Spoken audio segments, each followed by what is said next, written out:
The image in our minds of lost civilizations is often filled with impossible things, gleaming metal towering over the desert, technologies that shouldn't exist. We dream of science fiction buried in the sand, but sometimes the science fiction is real. But the reality of what lies beneath us is quieter, it is colder, and perhaps much more unsettling. You are standing in the Mesopotamian gallery of the Ashmolean Museum in Oxford. The clay is still warm from someone else's hands. Not warm the way living things are warm.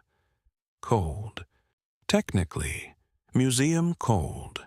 The temperature of controlled air, and fluorescent light and glass that hasn't been touched since Tuesday. But there is a quality to it, a presence. You are standing in the Mesopotamian gallery of the Ashmolean Museum in Oxford, England, and the object in front of you is four-sided, roughly the height of a candle, covered entirely in marks that look less like writing and more like something a bird left behind in wet mud. The label reads, Weld-Blundell Prism, circa 1800 BCE. Most people walk past it without stopping. You won't. Because what this small clay prism contains, what has been preserved inside it for 4,000 years, is not simply a list. It is a question. One that archaeologists have been quietly, carefully avoiding for over a century. A question about how old we really are. About what came before us. About whether the story we tell ourselves, the official story, the one beginning neatly with Sumer and Egypt and the Bronze Age, is the whole story. Or whether it is, in fact, the very last chapter of something far longer. Stay with that for a moment. Not a beginning, a last chapter. Here is what the prism contains. Pressed into its four clay faces, in the angular wedge-shaped script the Sumerians called cuneiform, is a chronicle of kings. A king list. A record of rulers who governed the ancient land of Sumer. The territory we now call southern Iraq, the flat alluvial plain between the Tigris and Euphrates rivers, the place where, by every conventional archaeological measure, human civilization first appeared. The list begins with a city called Eridu, the oldest city, the first city, the city the Sumerians themselves believed was lowered from heaven, and the first king of Eridu was named Alulim. Alulim ruled for 28,800 years. The second king, Alalangar, ruled for 36,000 years. King after king, the list continues. 8 rulers in total, before a single event interrupts the record. Their combined reigns stretch across 241,200 years. 241,000 years of recorded kingship. In a document written by a culture that also gave us base 60 mathematics, the concept of the hour divided into 60 minutes, and some of the most precise astronomical records the ancient world produced. Then the list says simply, the flood swept over everything. After the flood, kingship descended from heaven once more, and something had changed. The kings who came after the great flood still lived impossibly long by our standards, but nothing like their predecessors. The longest post-flood reign was 1,200 years, then 900, then 600, then slowly, inexorably, the numbers shrank further. 420 years, 300, 200, until finally, at the end of the list, we reach kings whose reign lengths match what we would expect from normal human beings. Kings we can actually verify through Assyrian records and Babylonian chronicles and stone inscriptions that other excavations have confirmed. It reads like a civilization slowly learning to die. Or, and this is a thought that will stay with you, the thought the Ashmolean doesn't put on the label, like a record slowly forgetting something it once knew. Now, the scholars. The mainstream archaeological response to the Weld-Blundell Prism is, in essence, this. The numbers are symbolic, ritualistic, priestly exaggeration designed to lend divine authority to ancient kingship. The Sumerians, the argument goes, inflated the reigns of mythological ancestors to connect historical rulers to the gods. The flood is not a geological event. It is a literary device. The list is theology dressed as history. This is a reasonable argument. It is also, if you pull on it, a somewhat strange one, because the Sumerians were not a people who lacked precision. They were not a culture that relied on vague symbolic language when it wanted to make a theological point. The same civilization that produced the prism also produced detailed astronomical tables, accurate enough that modern astronomers still use Babylonian eclipse records. They produced irrigation engineering of sufficient complexity to transform a desert floodplain into the most productive agricultural region on Earth. They produced a legal code, the Code of Ur-Nammu, centuries before Hammurabi. When the Sumerians wanted to say something was divine, they had specific words for divine, specific symbols, specific grammatical constructions. The cuneiform script on the Weld-Blundell Prism uses none of them. What it uses is a numerical system. Specifically, a base 60 positional notation, the same system they used to calculate the movement of Venus, to measure field areas for taxation, to record commercial transactions in silver. The reign lengths of the antediluvian kings are written not as poetic metaphors, but as numerical entries in a bureaucratic document. Scholars argue that this proves nothing, that numbers too can be symbolic, which is true, but which implies something curious, that a culture capable of precise astronomical calculation chose, only in this one document, to deploy precision in the service of myth, and then, in the same document, he's returned to accurate historical record the moment the flood ended, not before, not after, only during the part that makes no sense. In 1922, Leonard Woolley drove the first spade into the soil at Ura. Woolley was a British archaeologist, methodical, experienced, not given to dramatic interpretation.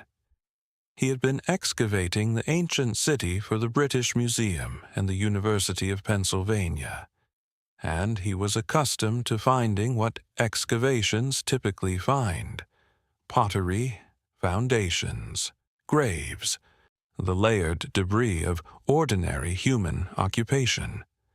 What he found instead, at a depth of about 11 feet below the surface, was a layer of clean, water-laid silt. No artifacts, no pottery, no habitation of any kind. A band of sterile, silted earth approximately 2.5 meters thick. The kind of deposit left not by a river flood, not by seasonal inundation, but by a sustained, catastrophic, regional deluge. Below that layer of silt, a different civilization, different pottery styles, and different architectural remains, different cultural fingerprints entirely. Woolley wrote, with characteristic British understatement, that he believed he had found the flood. Not a flood. The flood. The one in the tablets. His colleagues at the time were skeptical. Later, geological surveys confirmed flood strata at multiple sites across Mesopotamia. Not all contemporaneous, not all the same event, but evidence of repeated and catastrophic inundation across the same alluvial plain the Sumerian king list describes. The flood, in other words, was not metaphor. It was stratigraphy. And if the flood was real, what does that do to everything above it on the list? What does it do to everything below? This is the question the prism has been waiting to ask. Not the question about the kings. Not the question about the numbers. The deeper question. The one that becomes visible only when you step back far enough to see the shape of the whole document. Not just the rains, not just the flood, but the architecture of the list itself. The Sumerian king list is structured as a memory, not a myth, not a theological tract, a memory. Specifically, the kind of compressed, degraded memory that occurs when information is passed down across very long periods of time, without a stable writing system to preserve it. The kind of memory that stretches reign lengths into thousands of years, because the original unit of measurement, whatever counted time before the flood, before the current civilization began, has been lost. The kind of memory that preserves the shape of what happened while losing the scale of it. And the shape of what the Sumerian king list preserves is this: there were others before us. They built something. It lasted. And then the water came. Not once. There are scholars, a small number, careful ones, working at the edges of their disciplines, who have noticed something about the flood layer at Ur, about the flood layers at Kish, about the silt deposits that keep appearing at different depths, at sites across the ancient Near East. There is not one layer. There are several layers of sterile, civilization-interrupting silt, separated by periods of occupation, followed by rebuilding, followed eventually by more silt. As though the story the Weld-Blundell Prism is trying to tell us is not the story of one flood and one recovery, but something that happened again, and again, and again. You are still in the Ashmolean. The gallery is quiet. The fluorescent lights hum.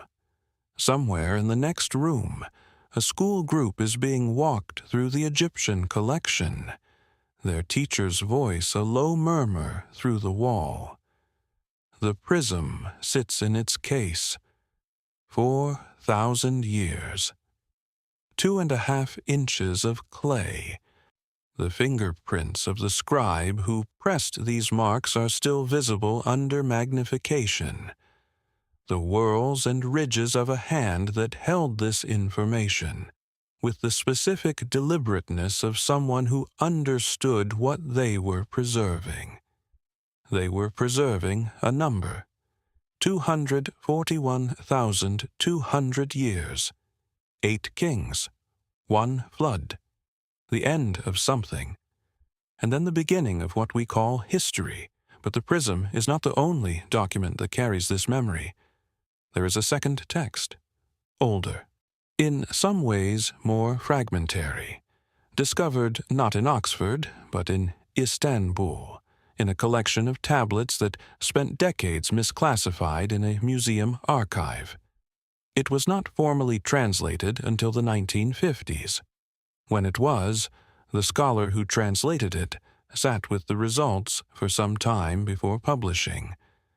Because the second document does not just list the kings, it describes what came before them.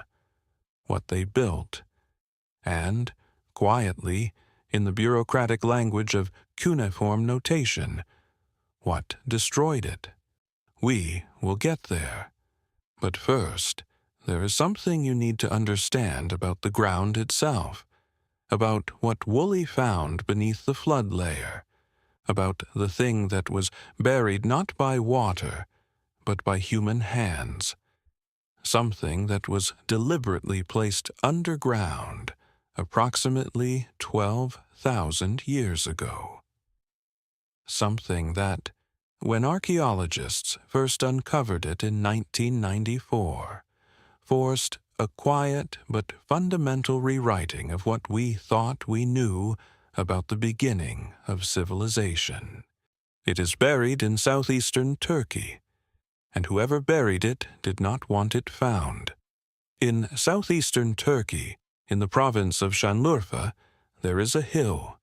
From a distance, it looks unremarkable. A low limestone ridge rising from the dry scrubland of the Harran Plain, the kind of feature a traveler's eye slides past without catching. Locals called it Göbekli Tepe, Potbelly Hill. For most of recorded history, it was used as farmland. Shepherds grazed flocks across its surface. A Kurdish farmer, while clearing stones one afternoon in 1994, noticed the top of something curved and pale emerging from the soil. He assumed it was a gravestone. He reported it. An archaeologist named Klaus Schmidt arrived from the German Archaeological Institute, took one look at what was barely visible above the ground, and said something that his colleagues would spend the next 3 decades trying to interpret. He said, "This is not a grave." What Schmidt had found, what that Kurdish farmer's spade had skimmed the edge of, was a temple complex, a series of massive stone enclosures, each one containing T-shaped limestone pillars up to 6 meters tall, some of them weighing 20 tons, carved with images of foxes and vultures, and abstract human forms. A site of extraordinary architectural sophistication, a monument that required coordinated labor, organized society, some form of centralized planning. It had been built approximately 12,000 years ago. Let that settle for a moment. 12,000 years ago, the conventional timeline of human civilization places us firmly in the late Stone Age. Hunter-gatherers, small nomadic bands, no agriculture, no cities, no written language, no social structure complex enough to organize a workforce capable of moving 20-ton stones across open terrain and raising them with precision into carved stone sockets. And yet, here was Göbekli Tepe, 12,000 years old, undeniably real. The archaeology community absorbed this slowly, the way institutions absorb things that contradict their foundations, with great care, with many qualifications, with a gradual rewriting that tries to preserve as much of the old framework as possible while accommodating the new evidence. The official position eventually settled on this: Göbekli Tepe proves that hunter-gatherers were more socially complex than we thought. It does not prove prior civilization. It expands the category of what pre-agricultural humans could accomplish. This is, again, a reasonable position. But Schmidt noticed something else, something that the official position has been somewhat quieter about. Göbekli Tepe was not abandoned. It was not left to crumble. It was not swallowed by natural accumulation of soil over millennia. The temple complex at Göbekli Tepe was deliberately, methodically, completely buried. Someone filled it in. Someone brought thousands of tons of limestone rubble and flint and broken animal bone and packed it into every enclosure, covering the pillars, filling the spaces between the walls, sealing the entire complex under a constructed mound of debris so thorough and so deliberate that it preserved the site in near perfect condition for 12,000 years. Scholars argue about why. Some say it was ritual closure, the way certain cultures ceremonially decommission a sacred space. Some suggest abandonment under duress. Some propose it was protection, the deliberate entombment of something too important to leave exposed. But none of these explanations quite answers the obvious question. If you are abandoning a site ritually, you do not bring thousands of tons of fill material. You walk away. If you are fleeing under duress, you do not have time to bury 20-ton stones under carefully packed rubble. And if you are protecting something, if you are hiding it, preserving it, placing it underground so that it survives whatever is coming, then the question that presses itself quietly but insistently against the edge of every conventional explanation is this: what were they protecting it from? In 1952, in Istanbul, a scholar named Thorkild Jakobsen was working through the collection of the Istanbul Archaeological Museum when he encountered a tablet that had been sitting, largely unexamined, for several decades. It was not as visually striking as the Weld-Blundell Prism. It was fragmentary, broken in several places, some sections missing entirely, the cuneiform pressed unevenly into the clay, as though the scribe had been working quickly, or in poor light, or under some form of pressure. Jakobsen spent several years on the translation. When he published his results, he called it the Eridu Genesis. This is the second document. The Eridu Genesis is, like the King List, a Sumerian text describing the period before the Great Flood. But where the King List records only names and numbers, the bare bureaucratic skeleton of pre-flood history, the Eridu Genesis contains something more disturbing. It contains description.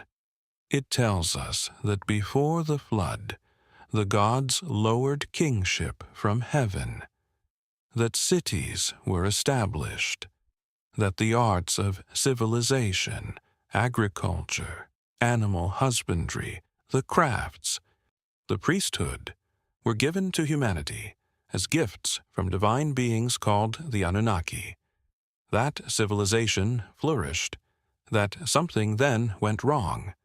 The text is damaged at precisely this point, the clay broken, the lines missing, and that the flood was the consequence.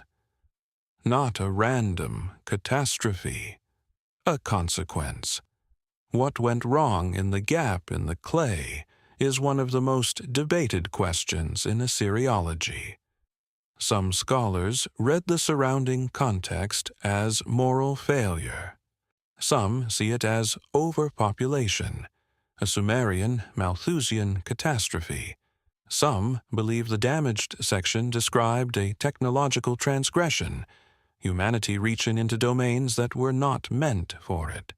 The clay is broken at the moment it matters most, which implies, and this is the detail that tends to linger, that whoever damaged it may have done so deliberately.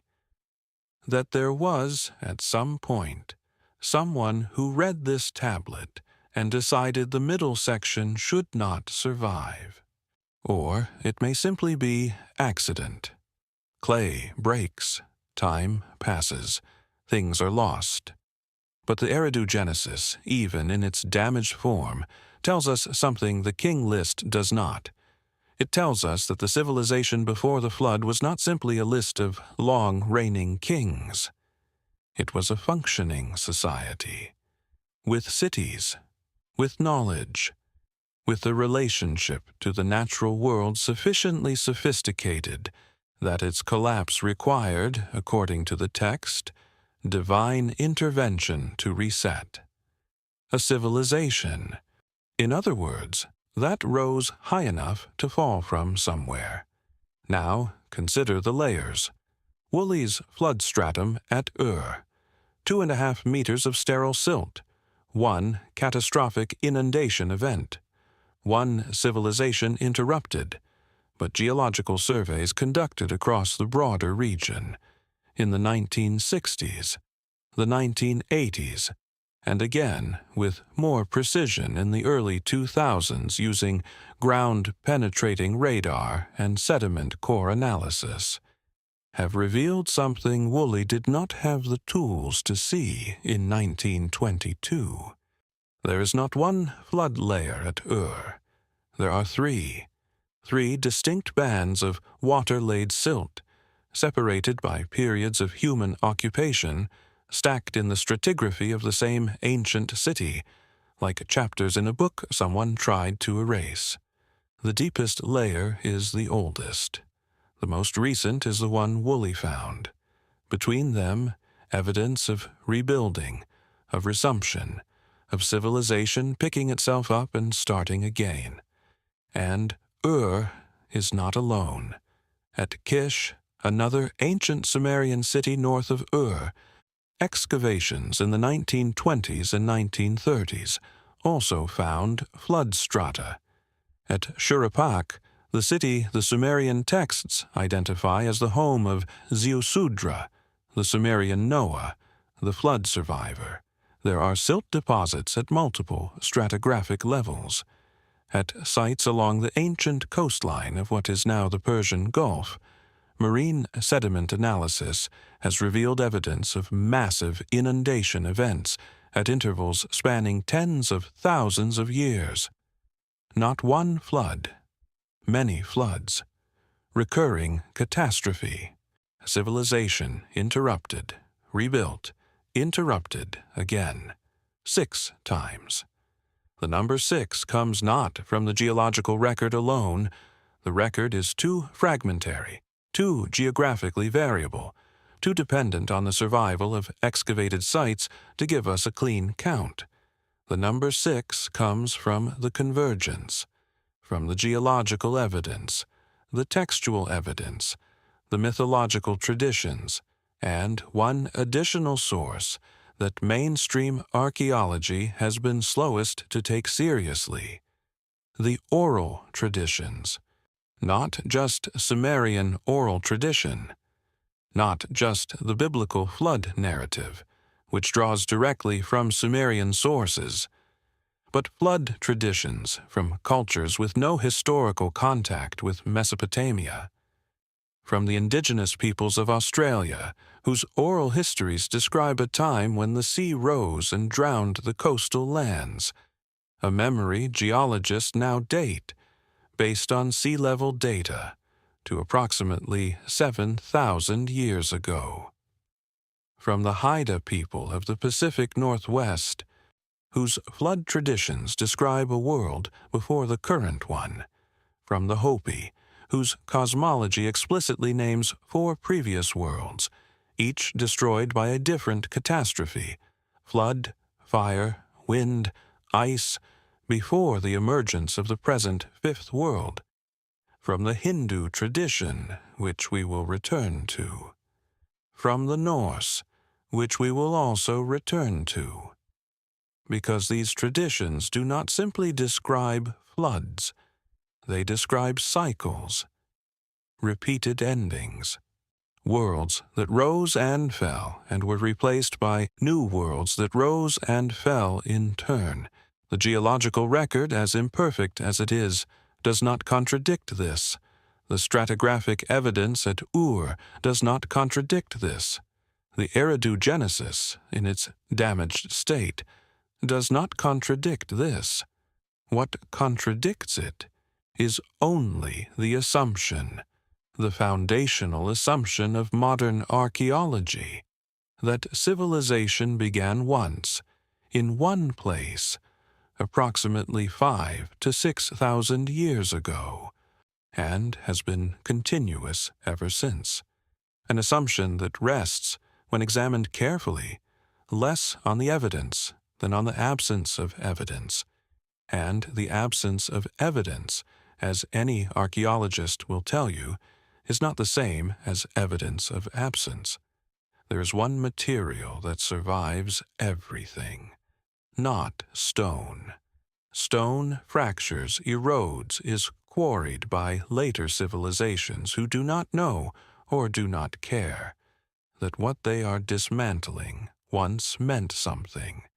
The great blocks of the older megalithic structures were routinely broken up and reused by the cultures that came after. The stone of one civilization becomes the foundation rubble of the next, not metal. Metal corrodes, is melted down, is recycled with the ruthless practicality of a species that needs tools more than it needs history. Not wood, not fabric, not any organic material in the conventional sense. The material that survives everything, or nearly everything, is sound, not recorded sound, not music preserved on clay cylinders or magnetic tape. Something older and stranger than that. Acoustic architecture. The deliberate shaping of enclosed space to produce specific resonant frequencies, frequencies that affect the human nervous system, that alter perception, that create in the listener a state that ancient cultures across the world associated with memory, with transmission, with the reception of preserved knowledge. In 1994, the same year Klaus Schmidt arrived at Göbekli Tepe, a researcher named Igor Reznikov published a study of Paleolithic cave paintings in France. He had spent years in the painted caves of Lascaux and Font de Gaume and Niaux, and he had noticed something that no previous researcher had thought to measure. The paintings were not distributed randomly across the cave walls. They were concentrated at the points of maximum acoustic resonance, the spots where the rock walls amplified sound most dramatically, where a human voice or a struck stone would reverberate and echo with the greatest intensity, were precisely the spots where the artists had painted. The correlation was not approximate. It was systematic. The caves were not just galleries. They were instruments. We will come back to this, because what Reznikov found in Paleolithic caves, subsequent researchers have found in megalithic structures of the kind that Göbekli Tepe belongs to. They have found it at Newgrange in Ireland, built around 3200 BCE, where the internal chamber resonates at a frequency of around 110 Hertz, a frequency associated in acoustic neuroscience with altered states of consciousness, with the suppression of the analytical left hemisphere, with the enhancement of associative and mnemonic right hemisphere processing. They have found it at the Hau Saflieni Hippodrome in Malta, an underground temple complex carved from solid rock approximately 5,000 years ago, where the main chamber produces such precise acoustic effects that a single human voice, pitched correctly, fills every corner simultaneously. They have found resonant architecture on multiple continents, in structures built by cultures with no historical contact, all tuned to frequencies in the same narrow range, as though they were all remembering the same instruction.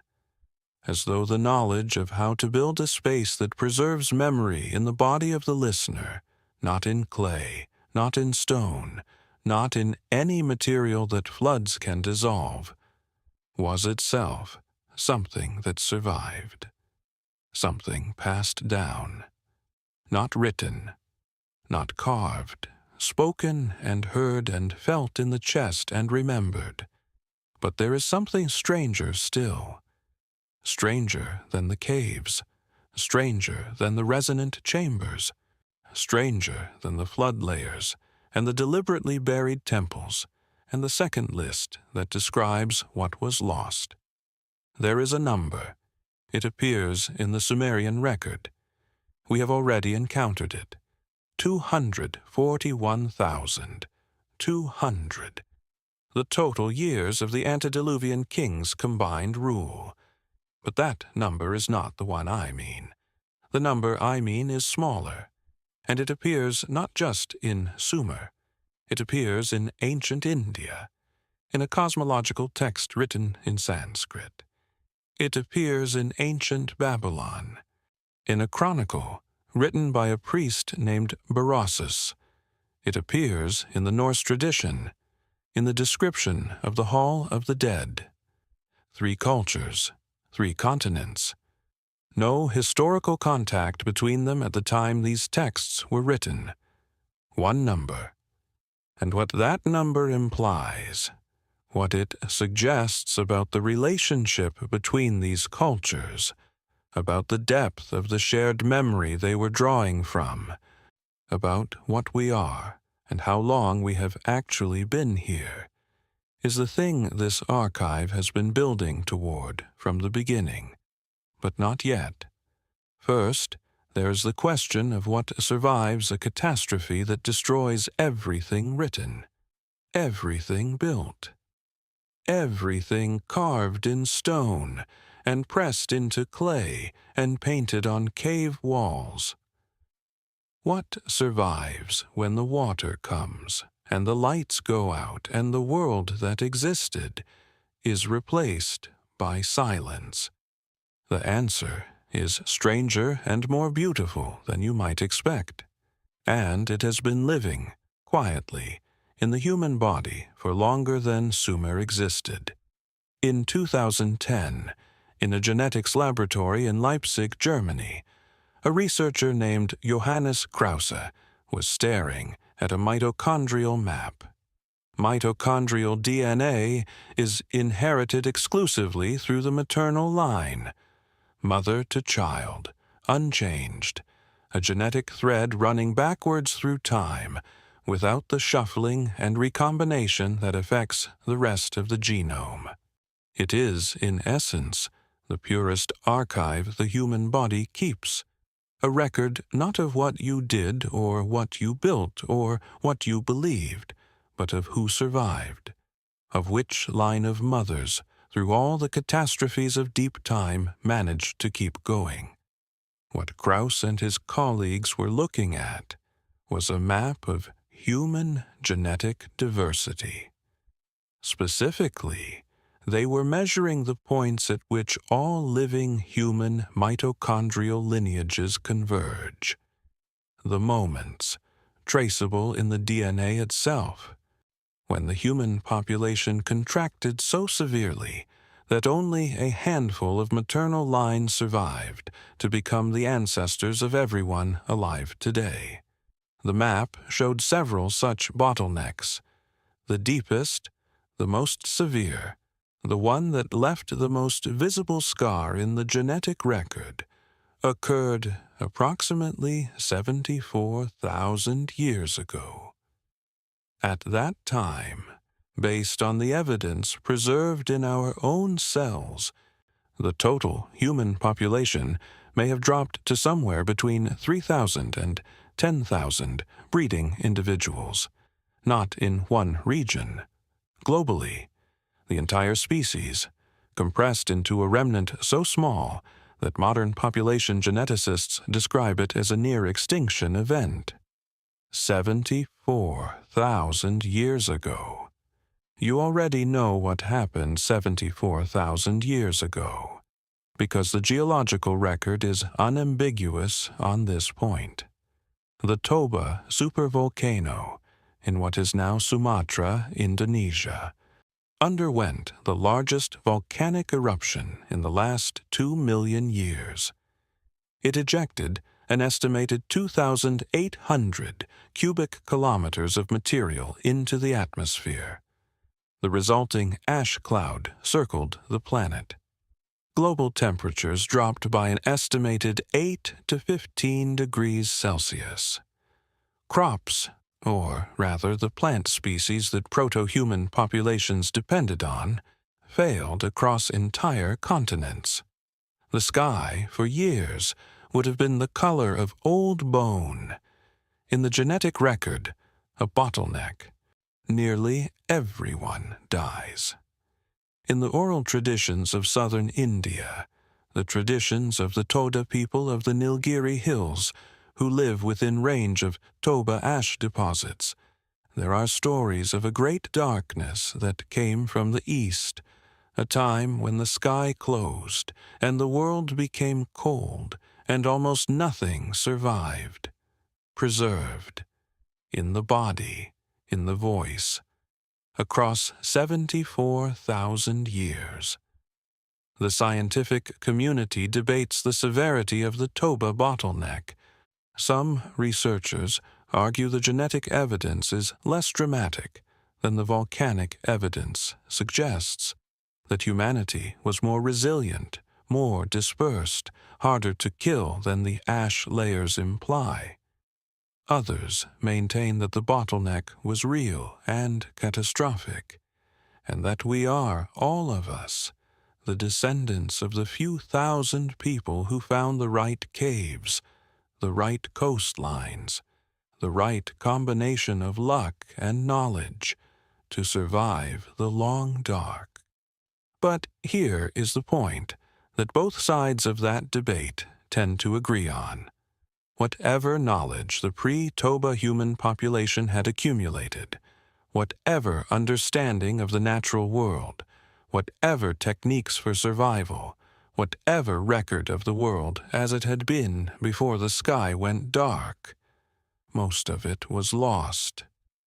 Not because it was written on something that burned or dissolved, because the people who carried it in their minds did not survive. The Toba event is the oldest catastrophic reset in the human record. It is not the only one.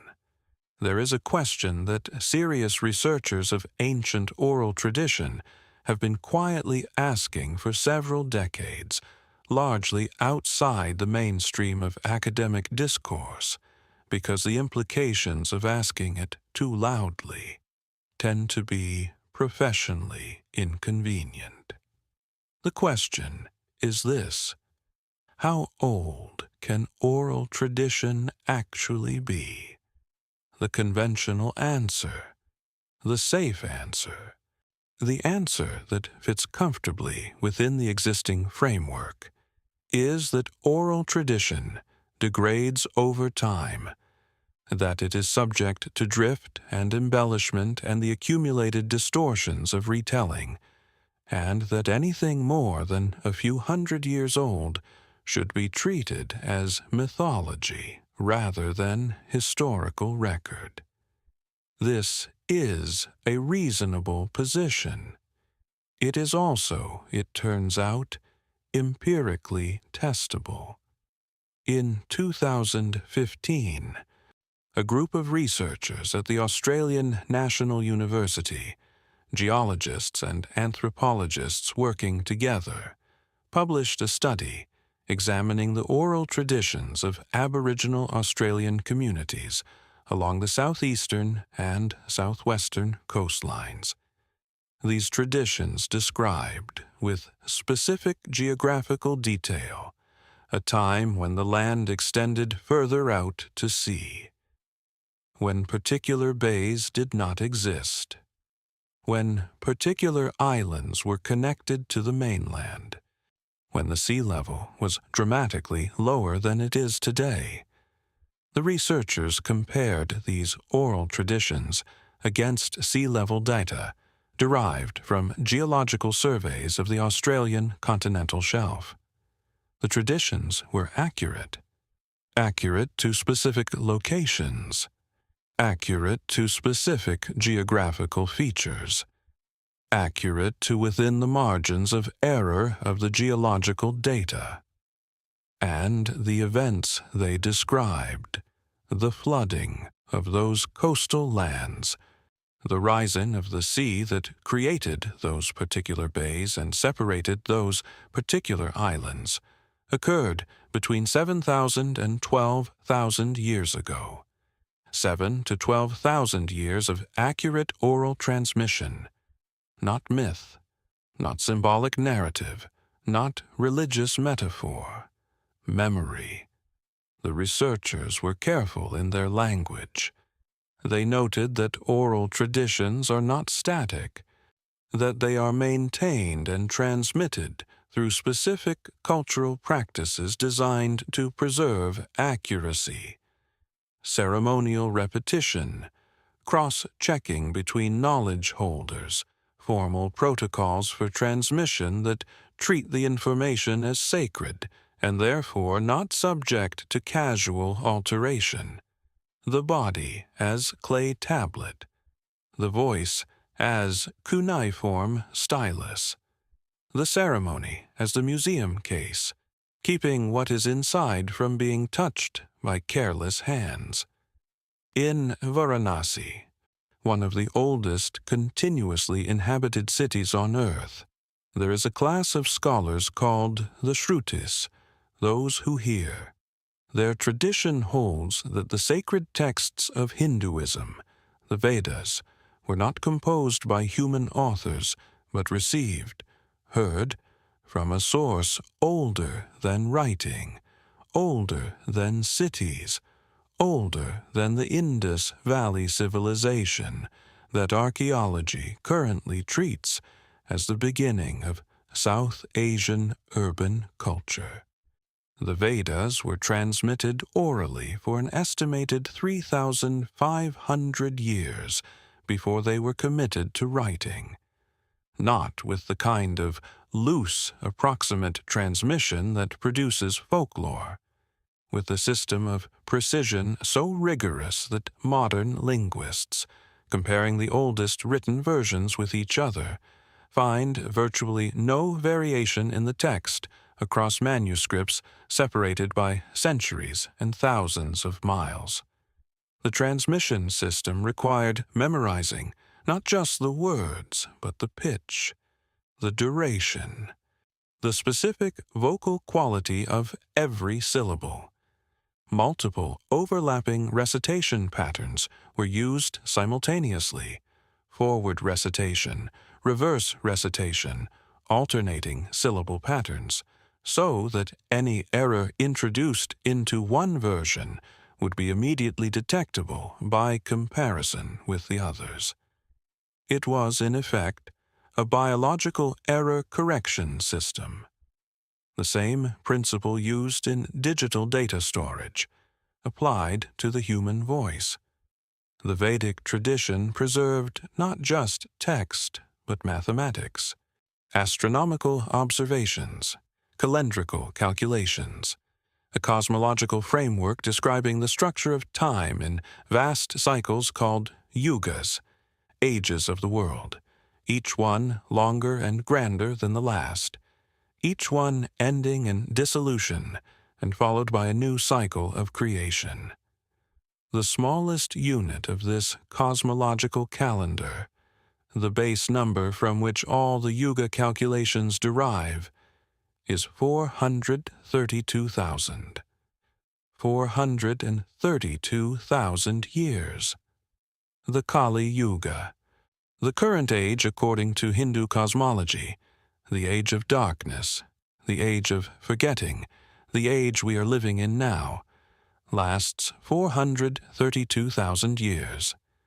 The preceding age, the Dvapara Yuga, lasts twice that, 864,000 years. The age before that, the Treta Yuga, 3 times, 1,296,000 years. The Golden Age, the Satya Yuga, 4 times, 1,728,000 years. Every number in the cycle is a multiple of 432,000. Now, step back from Varanasi. Step back from India entirely. In ancient Babylon, a priest and historian named Berosus, writing in the 3rd century BCE, drawing on Babylonian records he claimed went back to the beginning of civilization, described the period before the Great Flood. He listed 10 kings, not 8, as in the Sumerian version, but the structure is identical. Extraordinary rain lengths, a catastrophic flood, a resumption of kingship afterward. The total reign length of Berosus's 10 pre-flood kings added together comes to 432,000 years, not 241,200, as in the Weld-Blundell Prism. A different count, a different document, a different culture's version of the same memory, 432,000, the same number.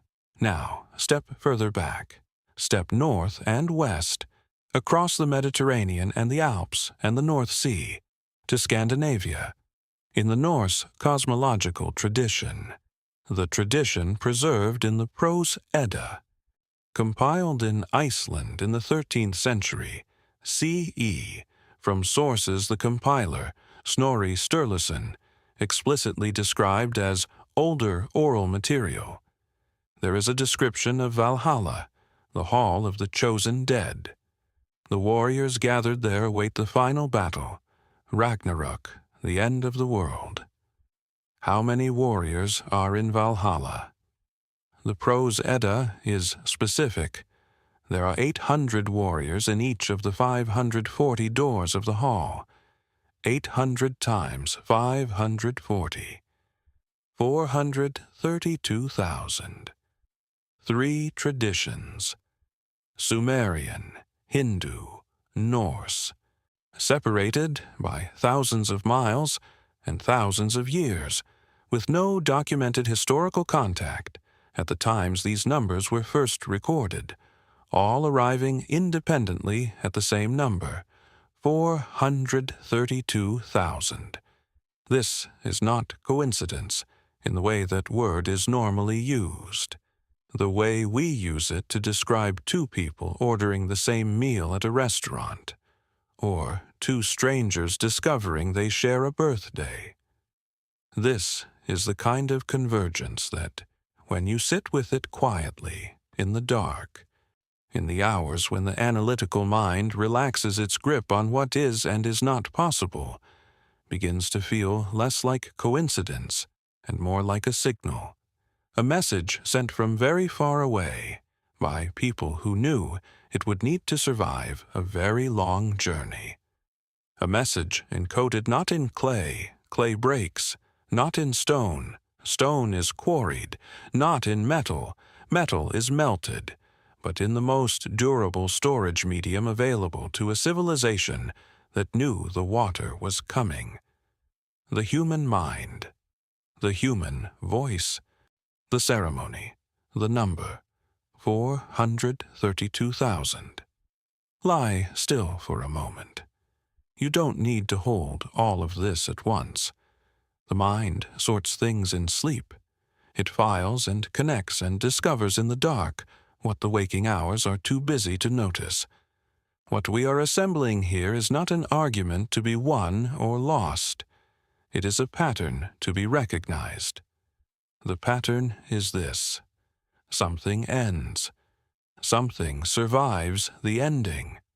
The thing that survives is not the largest thing, not the most impressive thing, not the thing that required the most stone or the most bronze or the most organized labor to build. The thing that survives is the smallest thing, the most portable thing, the thing that can live inside a person, inside a ceremony, inside a number, repeated across generations by voices that understood on some level too deep for ordinary language, that what they were carrying was not theirs alone, that it had been carried before them, that it would need to be carried again.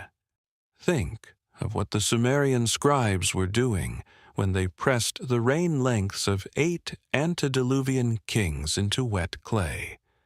They were not making mythology. They were making a container, a vessel for something that could not be said directly, because to say it directly would be to expose it to the specific dangers that direct things face: refutation, revision, replacement by newer authorities with newer agendas. You do not hide the truth in a story because you want to obscure it. You hide the truth in a story because stories survive. Stories travel. Stories get retold. Stories cross the flood strata and the ash layers and the genetic bottlenecks that kill everything else. Stories get pressed into clay and read 4,000 years later by someone standing in a museum in Oxford on a Tuesday afternoon, with fluorescent lights humming and a school group murmuring somewhere in the next room. The scribe knew this. The scribe pressed the number into the clay and hoped. And now we are here, in the 7th iteration of a civilization that has been trying, through every catastrophe, to remember something about itself, something about how long it has actually been here, something about what came before, and what ended it, and what the pattern of endings tells us about where we are in the cycle now. The number is 432,000. It is not a reign length. It is not a mythological exaggeration. It is not a priestly symbol deployed for political authority. It is a calibration, a way of marking where you are in something much larger than a single civilization's rise and fall, a coordinate in a map of time so vast that no single culture could hold the whole of it, which is why it had to be distributed, given to the Sumerians and the Babylonians and the Vedic priests and the Norse skalds and whoever came before all of them, back to the last bottleneck, back to the survivors of the last darkness, back to the people who stood in the ash of one world and began building the next. The number was the one thing they all agreed to remember. And they did, for generation after generation, separately, together in clay and in song and in ceremony, and in the careful recitation of a priest in a temple in Varanasi, who does not know why the number must be exact. Only that it must, they remembered. We are still in the archive. The dust has not settled. There is one more door. Behind it is not a revelation in the conventional sense, not a fact that can be checked against a database, not a date that can be confirmed by carbon analysis, not an artifact that can be photographed and labeled and placed in a museum case. Behind it is an implication, the implication of being the 7th, not the first, not the last, perhaps, but the 7th, the civilization that inherited the number, the civilization that is, right now, in this moment, somewhere in its own arc between beginning and whatever comes next. The question the number asks of us is not what destroyed the ones before us. The question is what we intend to do with what they left. You are back in Oxford. The school group has gone. The museum has grown quieter. The fluorescent lights hum at the same pitch they always have. Indifferent, steady. the sound of a building that doesn't know what it contains. You are standing in front of the Weld-Blundell Prism, but you are not the same person who walked in. When you arrived, you saw a clay object in a glass case, a curiosity, an artifact, something to pause in front of for a moment before moving on to the Egyptian collection, the Roman galleries, the gift shop with its postcards and miniature replicas of things that once mattered to people who are now dust. Now you see something different. You see a message, not a message addressed to scholars, not a message addressed to archaeologists or historians, or the curators who wrote the label that most visitors don't stop to read. A message addressed to whoever came next, to whoever was standing here, in whatever museum the future built, holding this piece of the past in their attention. To you, the scribe who pressed these marks into wet clay 4,000 years ago, did not know your name, did not know your language, your century, the particular quality of the light in the room where you are lying right now, reading these words or letting them wash over you in the soft dissolve between waking and sleep. But the scribe knew something essential about you.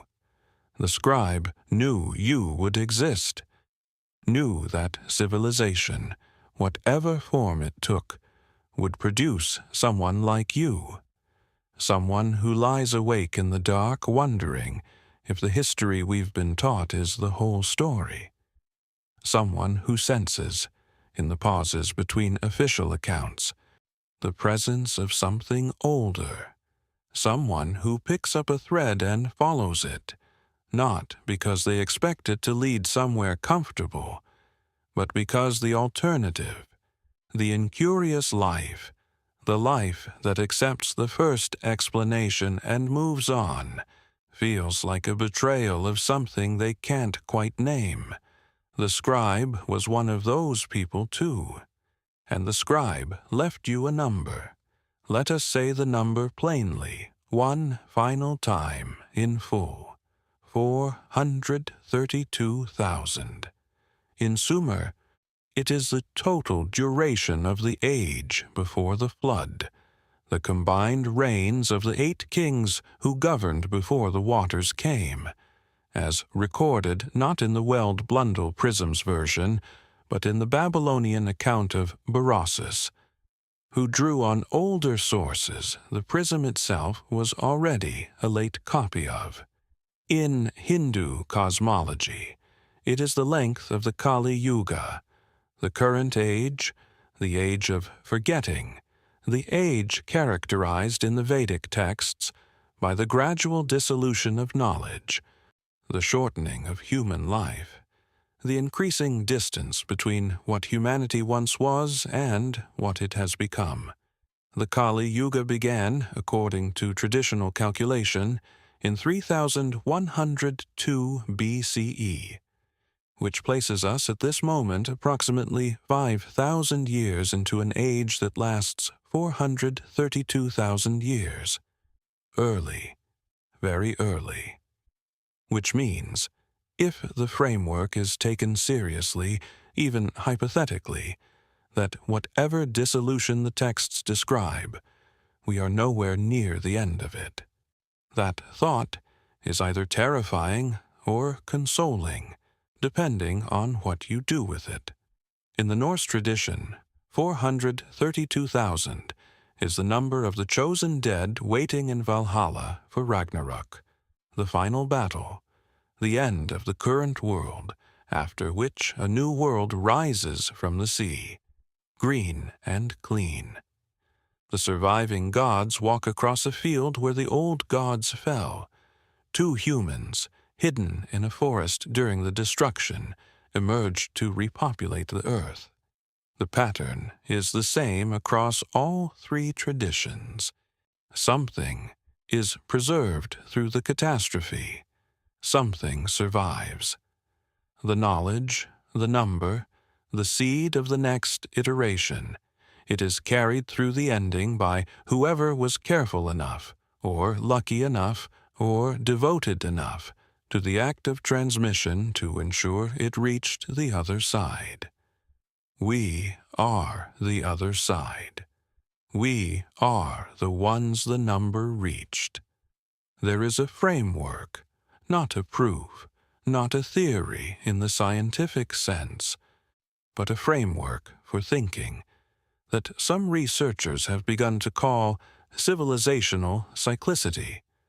The idea that human civilization is not a single linear progression from primitive to advanced, from ignorance to knowledge, from stone tools to quantum computing, but something more like a breath, an inhalation and exhalation, a rise and a fall, followed by a rise and a fall, each cycle leaving traces that the next cycle, if it is attentive, can learn to read. The traces are everywhere. They are in the stratigraphy of Ur, in the layers of silt that mark each ending and each resumption. They are in the acoustic chambers of Malta and Ireland, tuned to frequencies that still affect the human nervous system in ways that modern neuroscience is only beginning to document. They are in the oral traditions of Aboriginal Australians who remember coastlines that were drowned 12,000 years ago, with the same specificity a witness uses to describe something they personally saw. They are in the genetic record, the Toba scar in our mitochondrial DNA, the near-extinction event written not in clay or stone, but in the molecular structure of every cell in every human body alive today. And they are in the number, 432,000. The number that appears in the oldest Sumerian records, in the Sanskrit cosmological texts, in the Norse poetic tradition, in documents separated by thousands of miles and thousands of years, produced by cultures with no documented historical contact at the times these sources were first composed. The convergence of that number across those traditions is, in the strictest sense of the word, anomalous. Scholars argue about what anomalous means in this context. The mainstream position is that the number emerged independently in multiple traditions through a process of astronomical observation, that 432,000 is related to the precession of the equinoxes, the roughly 26,000-year cycle through which Earth's axis traces a slow circle among the stars, and that ancient astronomers in multiple cultures independently derived the same base unit from their observations of the sky. This is possible.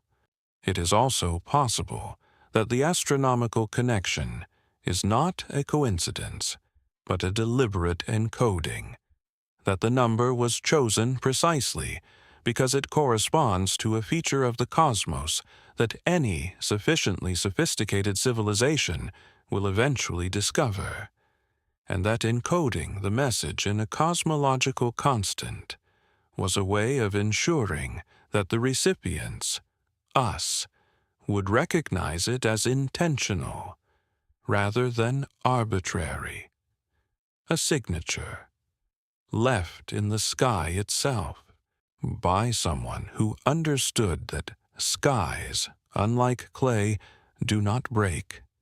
In the archive of the seventh civilization, which is what we are, what all of this has been circling toward, the thing the scribe and the acoustic architects and the oral tradition holders and the genetic survivors were all, in their various ways, preparing for.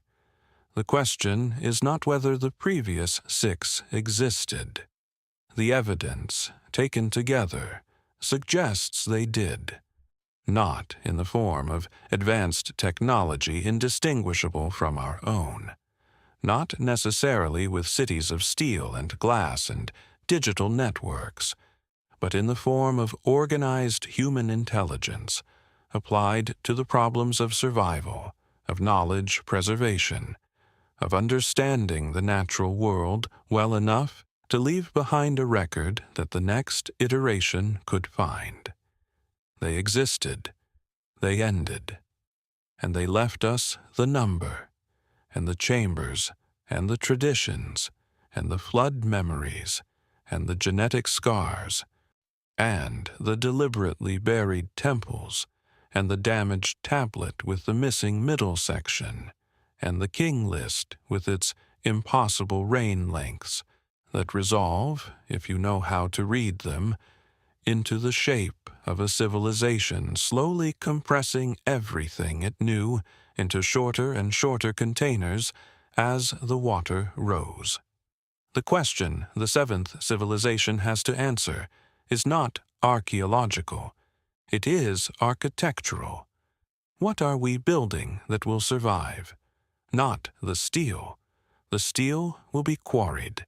Not the concrete. The concrete will crumble. Not the data servers. Whatever ends the current iteration will almost certainly involve the infrastructure that supports data storage either failing or being deliberately dismantled. What survives is what the previous 6 knew, and what we keep forgetting.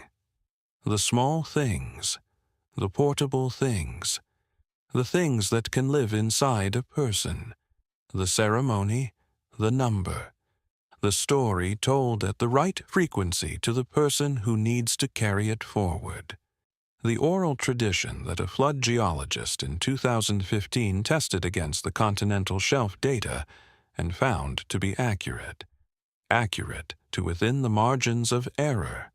12,000 years of accurate transmission, preserved not in any institution, not in any archive, but in the voices of people who understood without being able to articulate why they understood it, that what they were carrying was not theirs to alter.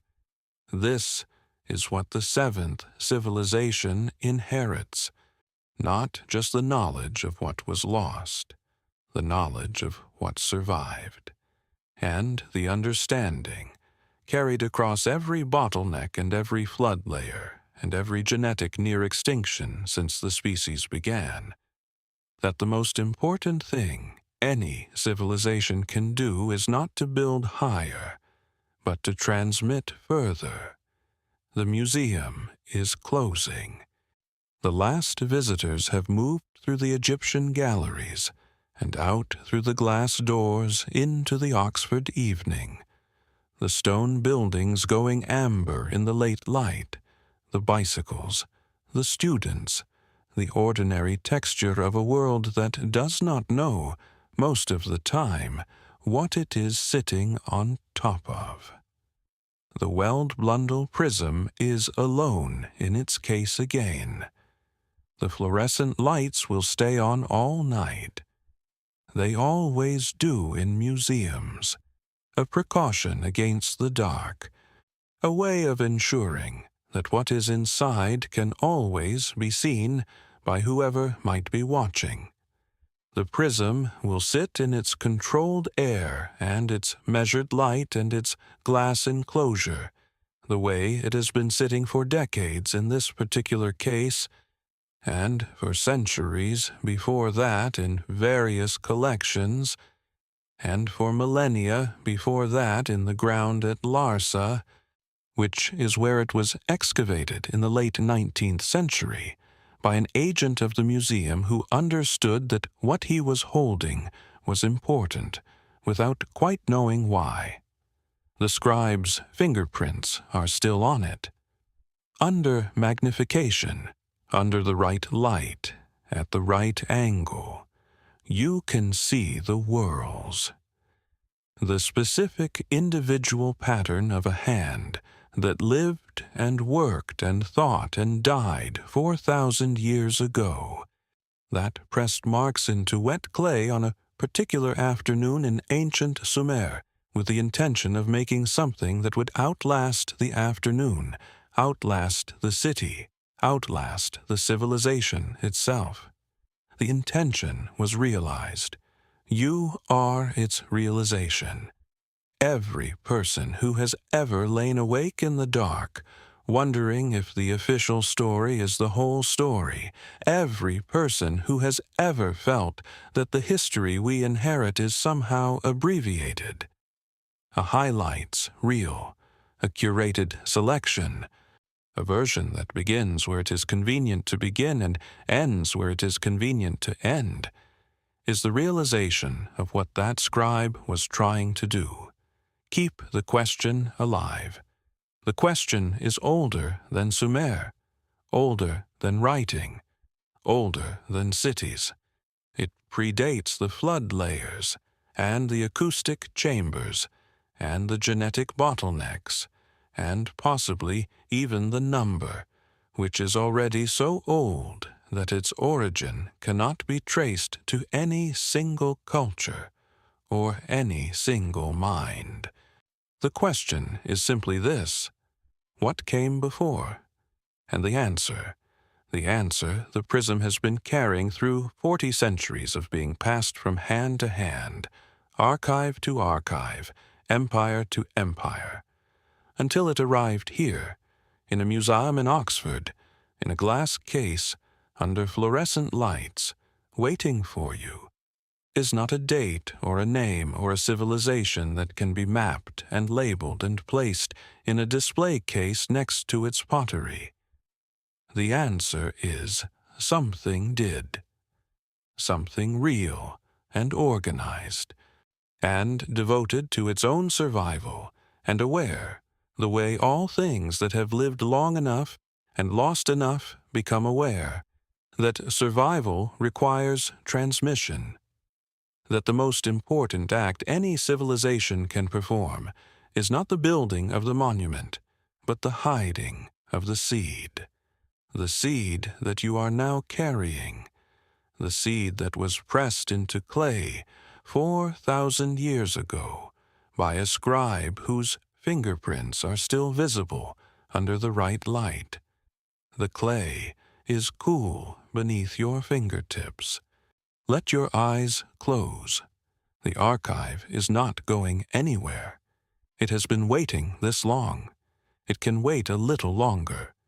And if this descent into deep time and older questions has found you tonight, fellow wanderer, if something in these pages has stirred the part of you that already knew, before you started, that the story goes back further than we've been told, then you know where to find us.